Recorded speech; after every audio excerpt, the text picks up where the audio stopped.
Okay, I think we are live. Are we live? I believe we are. Hello. My name is Stephen Delbos. I am the Poet Laureate of Plymouth, Massachusetts, and I'm coming to you live today from my own library through the Facebook page of the Plymouth Public Library. And I'm honored to be here. It's a pleasure to be here, and I thank you all for tuning in. This is hopefully going to be a lot of fun, and hopefully this will kind of take you out of the moment of the shelter in place or the lockdown order. So thanks so much, and just give me 1 minute, and I will be right back.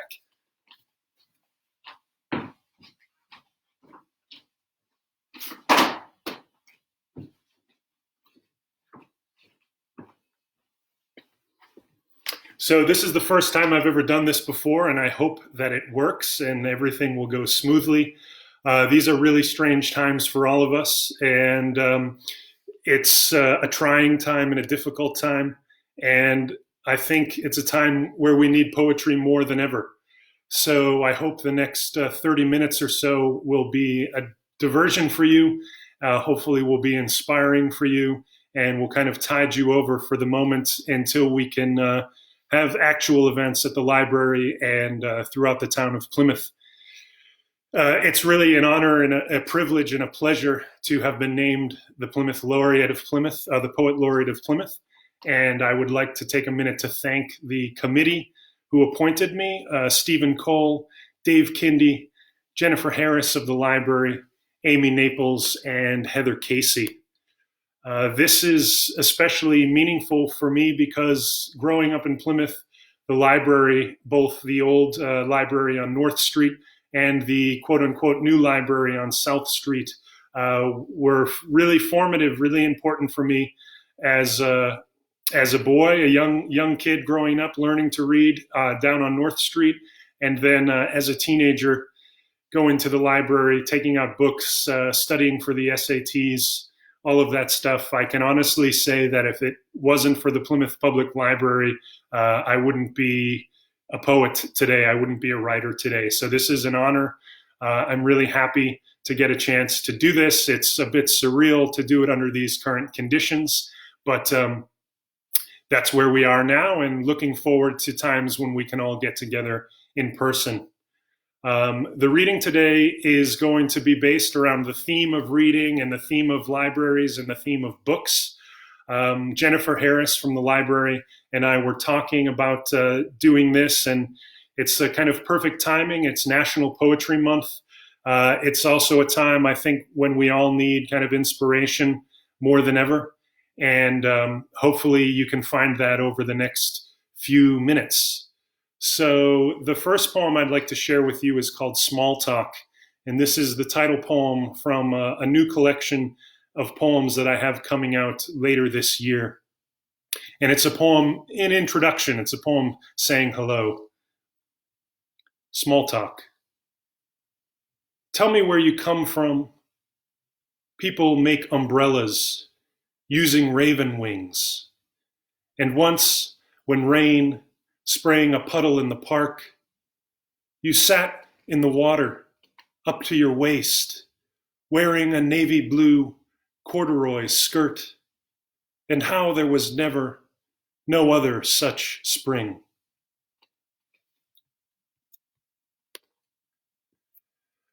The next couple of poems I've written just for this reading, and they're both dedicated to the Plymouth Public Library, and mention some memories that I have of growing up in Plymouth and going to the library, both the old and new, as I mentioned.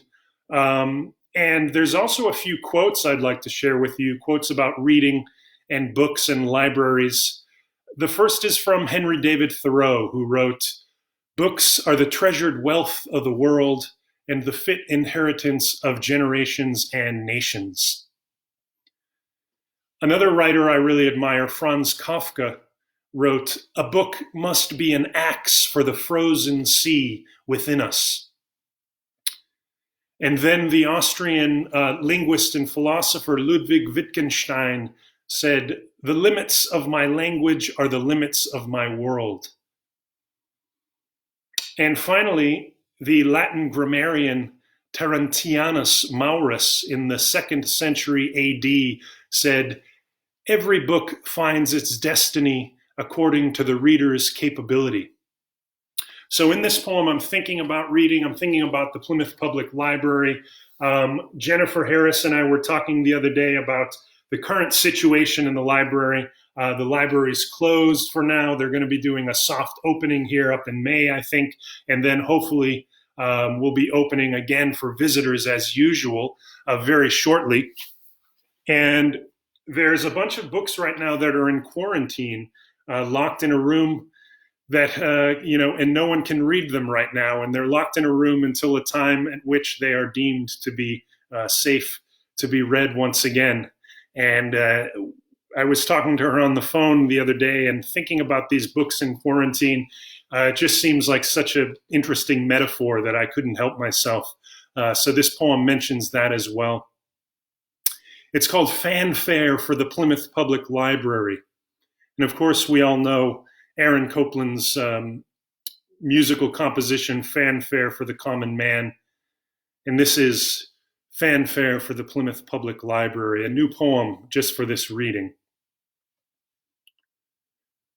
Open your eyes like 2 tiny books and look at the library. Every page a paradox. Captured words give readers liberation. Volumes of amplitude and depth. The printed page flows both ways like a permeable mirror. The page pulls us in while projecting thought onto the receptive openness of the curious mind. I have borrowed many lives from the Plymouth Public Library. Every book finds its destiny according to the reader's capability. Now all those books locked in quarantine, purgatory, unread, unrealized, like waves across Cape Cod Bay that cascade and melt before reaching shore. Let me navigate my channel of library memories.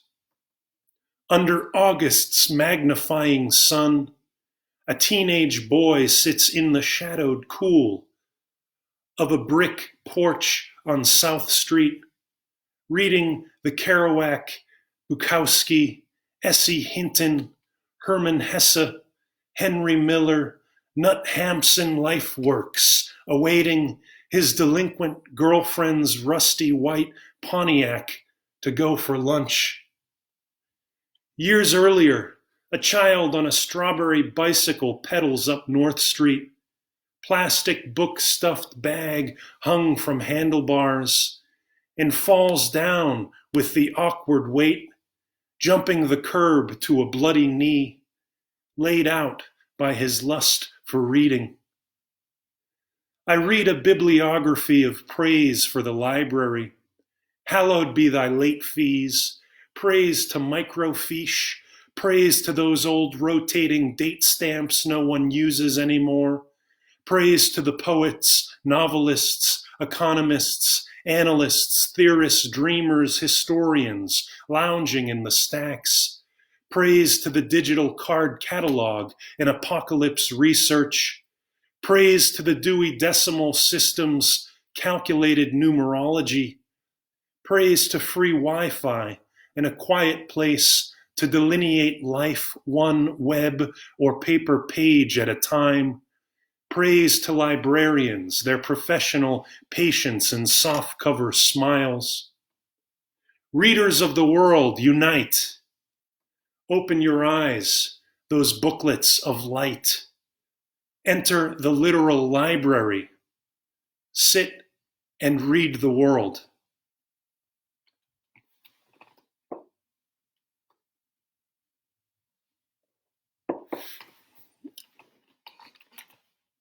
This next poem is a haiku. It's a haiku for the library, Plymouth Public Library haiku. And as a haiku, it's a very short 3-line poem. The first line of the poem has 5 syllables, the second 7 syllables, and the third 5 syllables as a kind of classic American or Anglophone haiku. And again, this is meditating on all of those books locked in quarantine. In the library, at night, the quarantine books read themselves to sleep.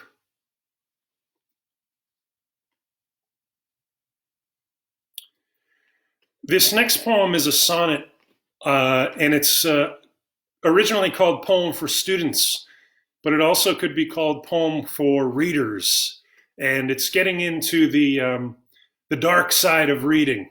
Maybe you didn't know reading had a dark side, but sometimes you get so involved in a book, you kind of lose your grip on the rest of the world and forget about all your responsibilities.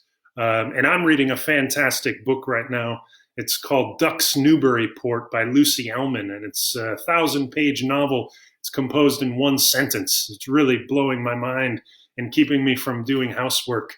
It just came out last year, was a finalist for the Man Booker Prize. I highly recommend it. This is Poem for Students and Readers. Words are underwater caves. Hold your breath. Diving, risk asphyxiation. All thoughts flounder in desolate light. Nervous fish, flitting shiners form schools. Elusive. This is to say fillet syllables. Heard of the vampire octopus? Strange beasts roam the melted sea floor where blood cannot bloom. Each line is a broken lung, a dark balloon, and craters swallow anchors. Never trust a snorkeler. Be very careful. Words are not completely fathomable. Furthermore, ignore poets on shore who claim to clutch pearls. You might die poor and blind down there. Might not. Explicate that.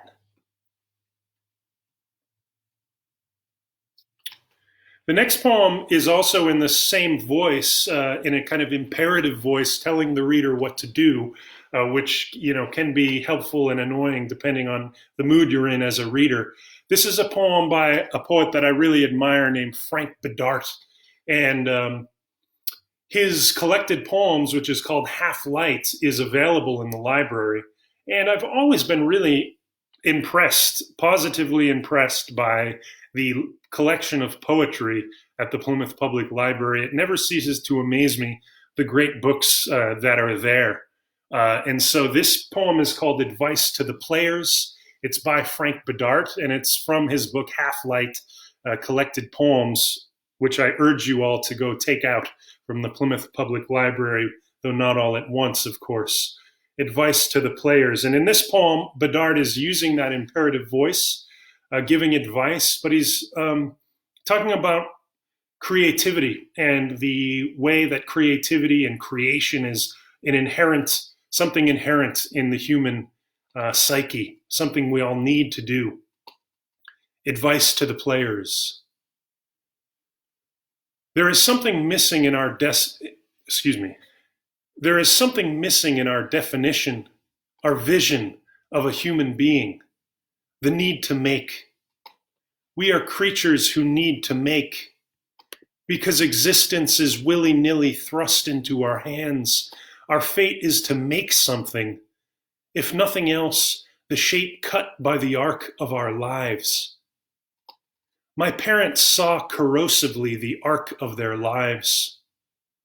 Making is the mirror in which we see ourselves. But being is making. Not only large things, a family, a book, a business, but the shape we give this afternoon, a conversation between two friends, a meal.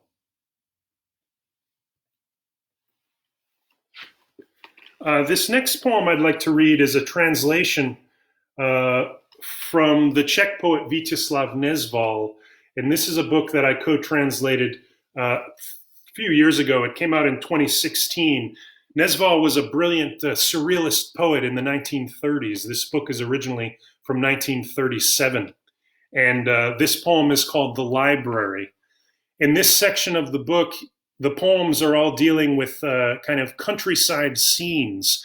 The scenes are all kind of empty of people. It's as if it's kind of a Sunday in the countryside when no one's around.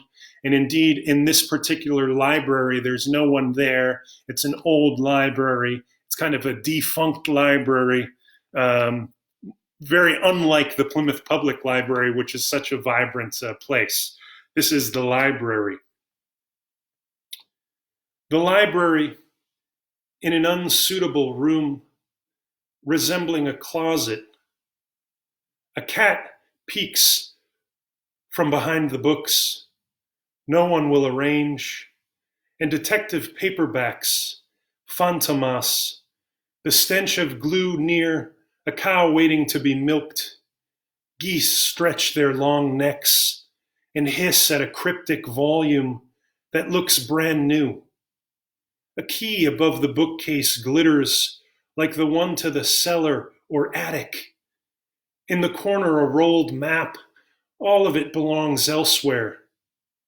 Blinds bound by a string agitate a fly that is particularly manic.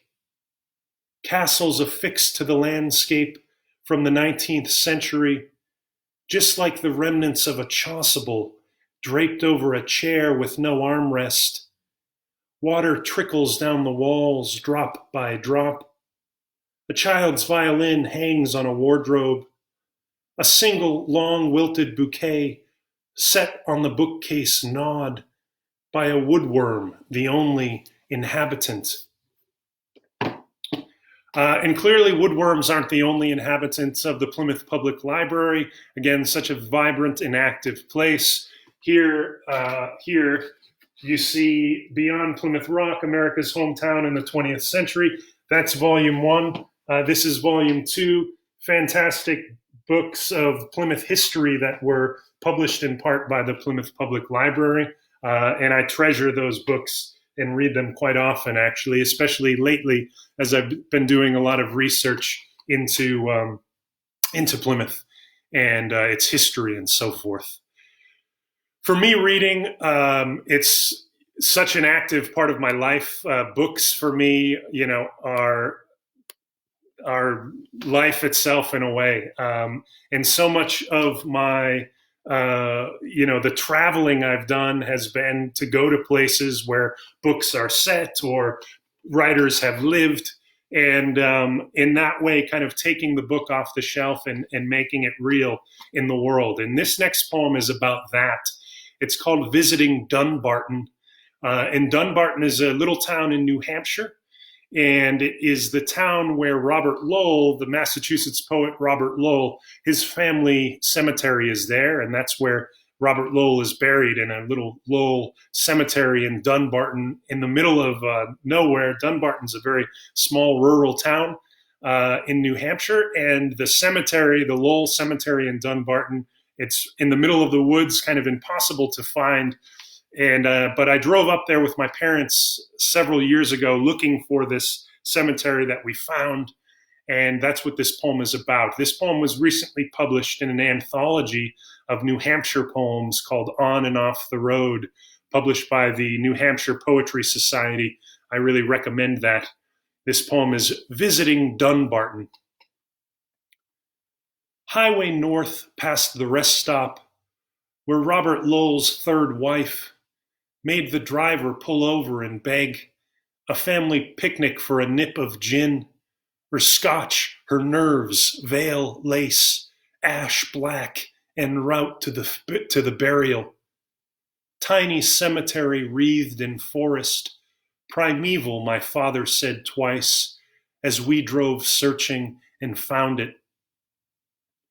Dad pointed to the poet's grave first, as I had, years before, another plot, found his brother's first wife's stone, laid before I was born. My mother found a washer in the cemetery at Dunbarton.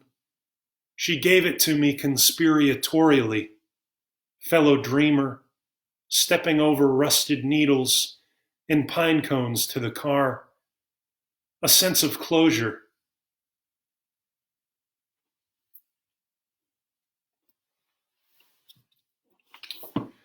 Um, I love, this is some of my library here.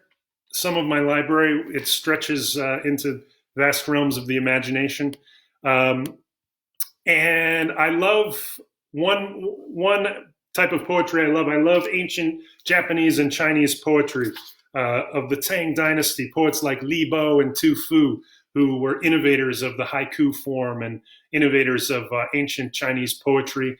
And this is one of my favorite books. It's called Old Taoist, and it's the poetry of Kodo Yin, who was a 19th century Japanese poet and painter. He was kind of a throwback, the last of the ancient Chinese poets, or the ancient Japanese poets, rather, but the kind of last of the ancient poets holding out in the 19th century. This poem's called Reading Books. Reading books, and what have I accomplished? Still emptily I cherish perennial hopes. I've striven to emulate supreme virtue, but alas, white hairs bring age so readily. So I turn to ordering my vegetable garden. Last night the first spring plants came up, the green mountains newly washed by drizzle. I start to feel this secluded life is good. My friends take pity on my poverty, though they don't take pleasure in the way I've chosen. From ancient times, true gentlemen have seen amassing goodness as a treasure. Wonderful book, Kodo Yin, and that is translated by Jonathan Chavez. I'd like to read you a poem from my collection, Light Reading, a collection of poems that came out last year in 2019. And this is a poem about reading, but it's a poem about a feeling that maybe a lot of you are having these days, kind of cooped up at home, feeling like you've read all the books, you've listened to all your music, you've watched all the Netflix already, kind of this feeling of ennui, a feeling of boredom, of world weariness is setting over you, and even your favorite books, and don't do it for you anymore. And that's what this poem is about.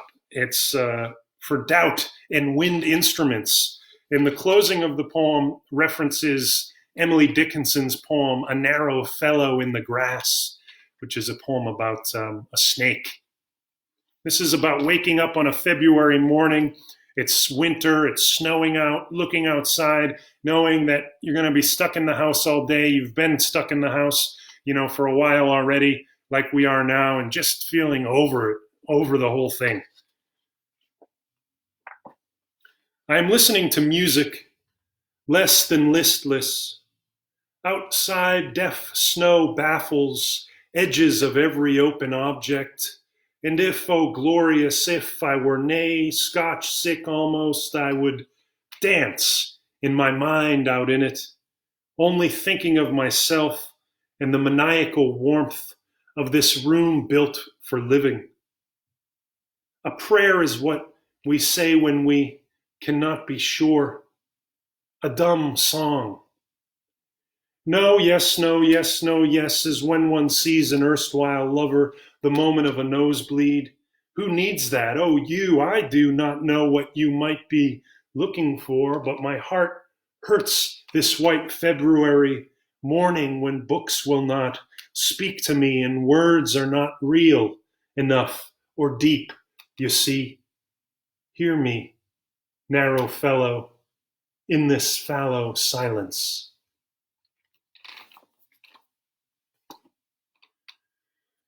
And speaking about Emily Dickinson, this is her poem by Emily Dickinson, There is no frigate like a book.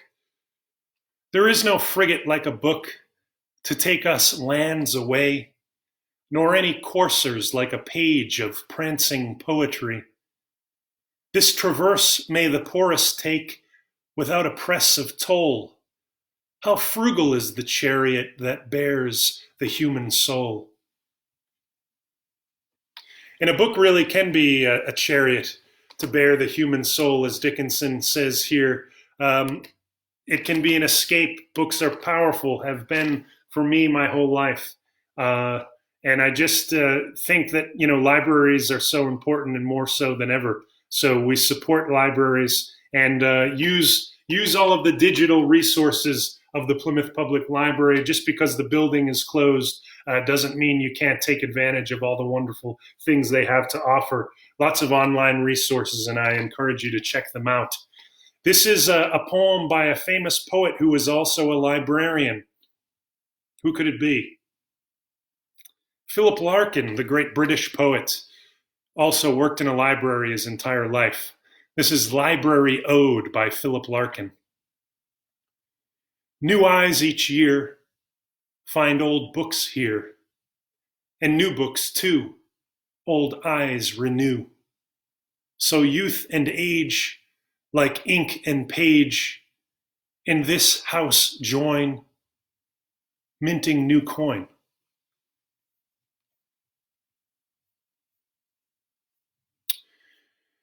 I'd like to read another poem. I'm going to go a little bit off the theme. This is a poem about storytelling rather than, reading books at the library.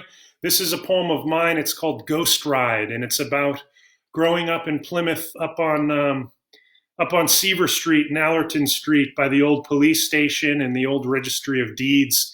They used to call that area Pill Hill because all the doctors lived up there in the 19th century, apparently. But it's on a hill, and that makes it great for doing things that kids do, like riding bikes down hills and rolling balls down hills and rolling bikes down hills, which is what this poem's about. If you don't know what ghost riding a bicycle is, it means when you let the bike go and ride without anyone on it. And that's what this poem is about. It's called Ghost Ride. In those untrammeled days of absolute summer adolescence, dinner was intermission before twilight's final act. Slow ungluing of sun down glassy sky, as trees' last gasps sent frantic bats skittering, drunken through thick and dark, hunting insects and tennis balls we threw to make them turn, break neck, swarming the park. Someone stole the brand new chrome Huffy bike, toothy black tires ours now, the 2-block tribe, and so we took it for the holy grail of ghost ride, spectral prank, pushed bike rolling downhill, steadied by glass hands of gravity, swervy off road's edge, spinning spokes and red reflectors. In that divorcee neighborhood, Ron Derry was tallest and troubled, had the hatchet lifted from an unsuspecting shed, took it like a tomahawk to tires, one swift slash front and back, because this is what we are doing on the summit of that blacktop hill where we let the bike go.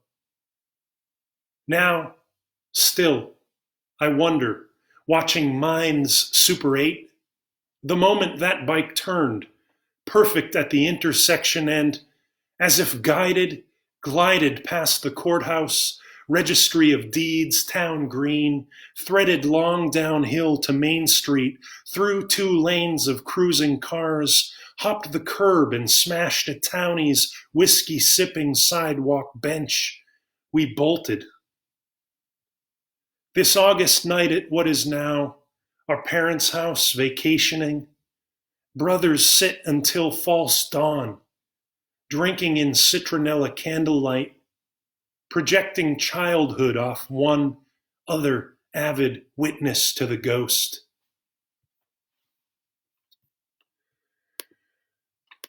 The last poem I'd like to read is also about storytelling. It's about legends. It's about Plymouth legends.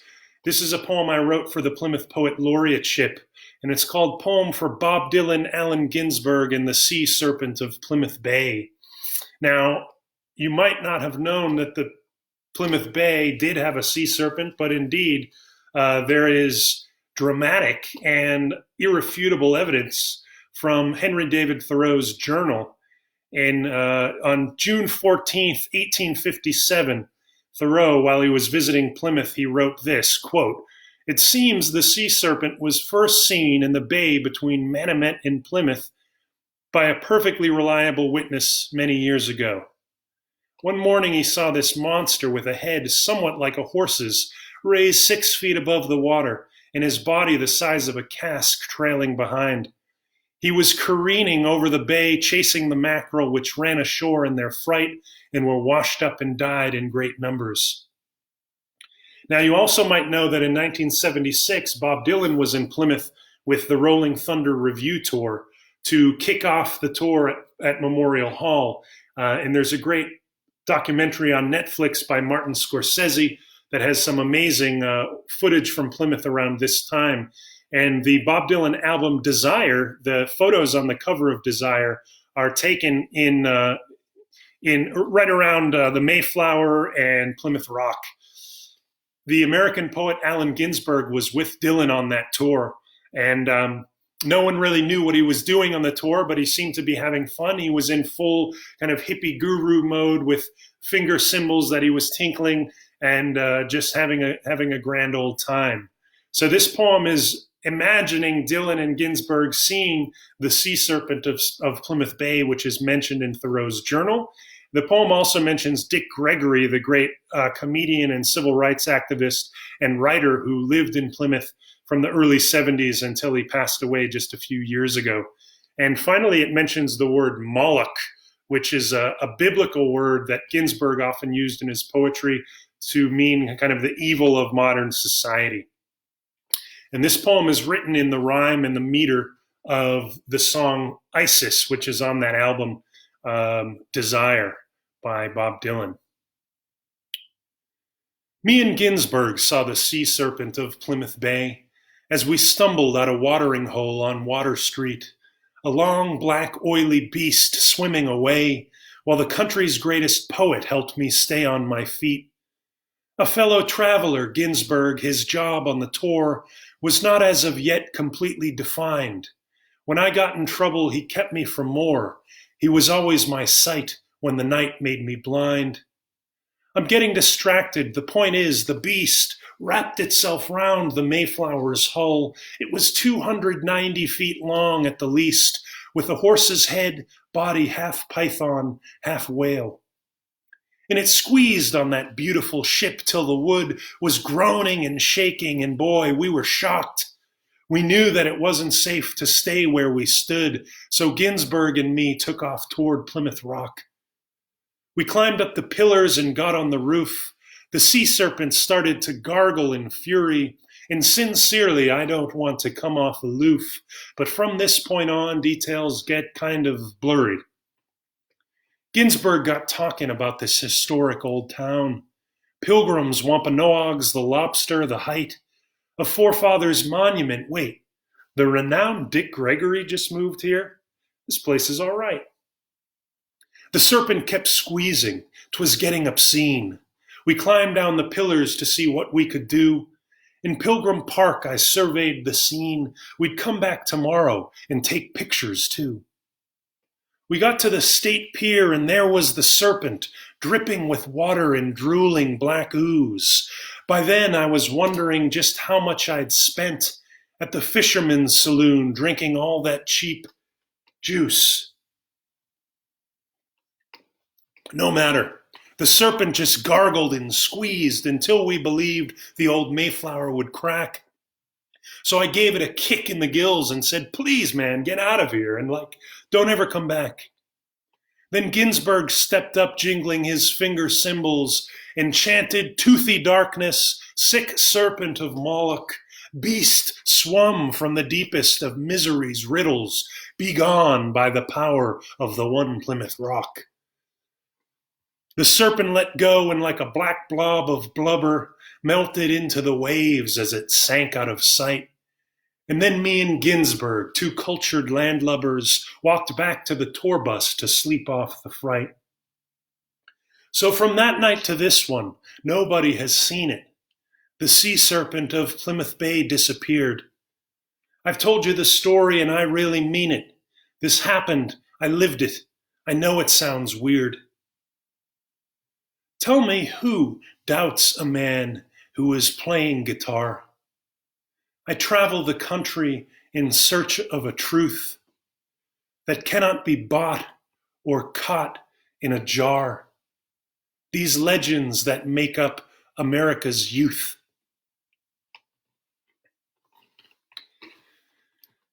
Thank you very much. It's a pleasure. It's an honor. This is the first of many readings. Hopefully, the first, not too many live readings on Facebook. I hope the signal has been okay. I don't know. It's the first time I've done this, but I'm just so honored and thrilled and grateful to be your Plymouth Poet Laureate. We're going to be doing amazing things. There's going to be amazing events and programs and workshops and readings as soon as possible this summer, into the fall, and on into next year. The laureateship runs until 2022, and I'm just really looking forward to it. And I thank Jennifer Harris at the library and the whole team at the library once again. I thank the whole laureate committee, and most of all, I thank you for tuning in. And I hope this has given you a little bit of joy, maybe a little bit of inspiration. I'm always looking to hear from you in any way, shape, or form. You can email me at plymouthpoetlaureate@gmail.com. And please check out the Plymouth Poetry Forum on Facebook. So be well, take care, wash the hands, read a book, have a smile, take a deep breath. I salute you, Plymouth and the world. Much love. Thank you very much. Bye-bye.